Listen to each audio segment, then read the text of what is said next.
Working from home may seem like a breeze. It's traffic. It's painful. The new reality I'm shaping for myself is, do you aspire to an uncomplicated and fulfilling way of life? I'm Dianne AKA D-Anne. That's what all my friends call me. I'm an island woman living on the island of Barbados and walking my path to a big and simple life. Walk with me and learn with me. Welcome to the Island Woman Podcast.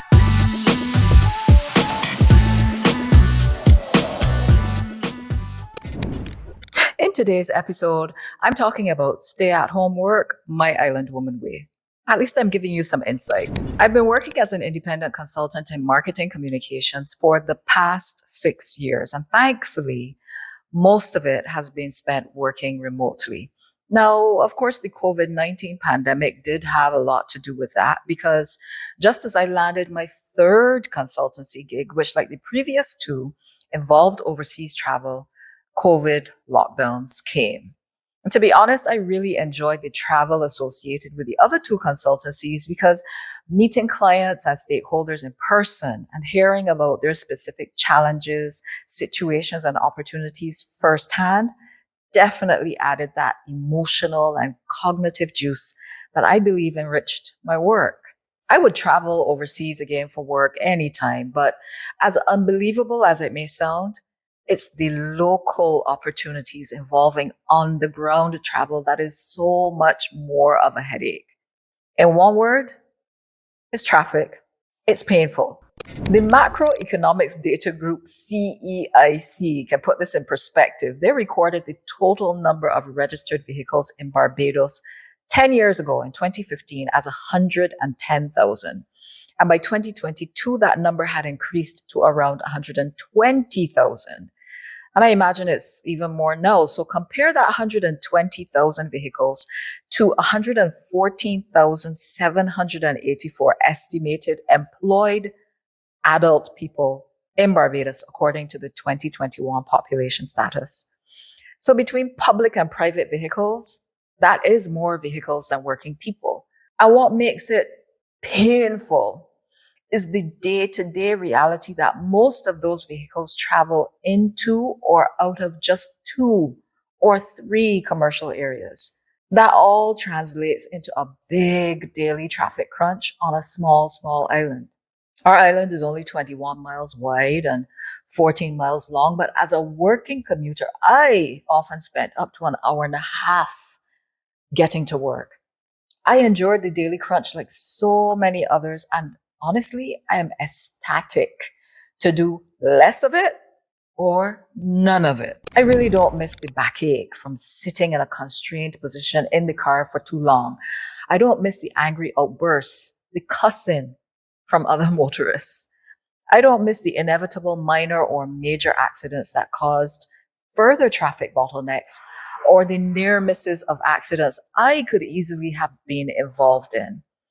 And I certainly don't miss the feeling of tension and anxiety after having handled all of that before having to handle a day of work.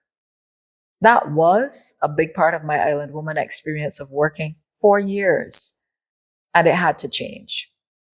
But there were other things too I knew I wanted to change because I could tell after a while that I felt less well and like a fraction of myself at work.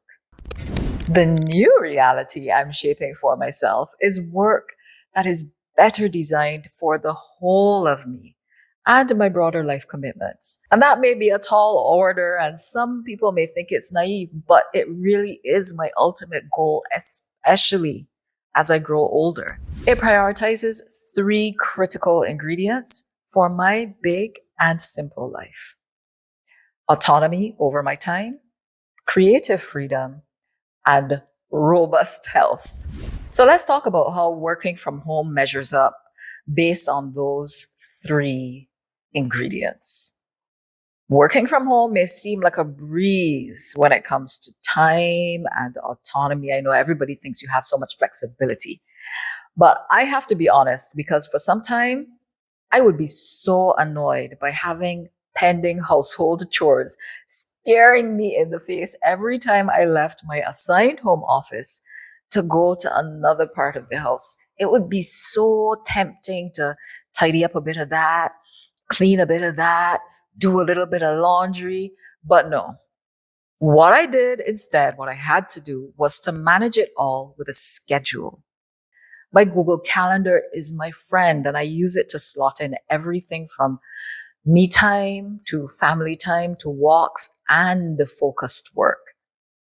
Because those things are scheduled, I don't have to feel guilty about not doing them. And I can take meetings on either side of those scheduled times if need be. Now, does it always work? No, it doesn't. But overall, it works quite well.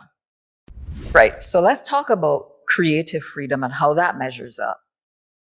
I can't help being a creative. It's what I am. And you can check out episode 4, by the way, where I discuss so much more about creative freedom. My creativity, though, is around using words, space, and movement to express and to feel good. And the fact that I have a podcast, and this one is my second, that should be no surprise. But my home is also a creative space. And some of those planned breaks I talked about are design and decorating breaks, where I get to rearrange or reimagine things in different spaces at home. Not only do my creative projects feed my soul, but in the past, they have led to new consultancy opportunities. So there's that incentive to make time for them as well. All that to say that this would be so much harder for me if working away from home was my daily reality.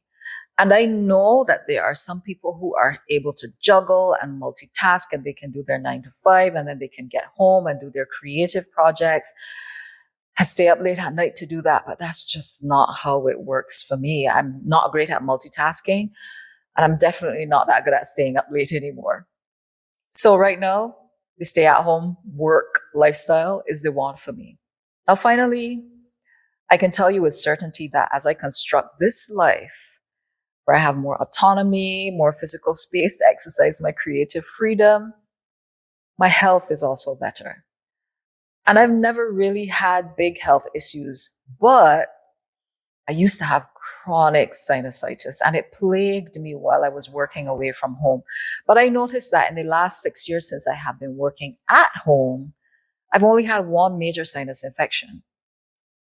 And as I go through perimenopause and increased joint pain and some other things that weren't an issue before, it's become a lot more comfortable, to be honest, to be in my own space where I can take lengthy stretch breaks or deep breathing breaks or other things that I might be a lot more self-conscious doing in another space. I think maybe workplaces just need to overhaul to be more accepting of these things, of their multi-generational workforces.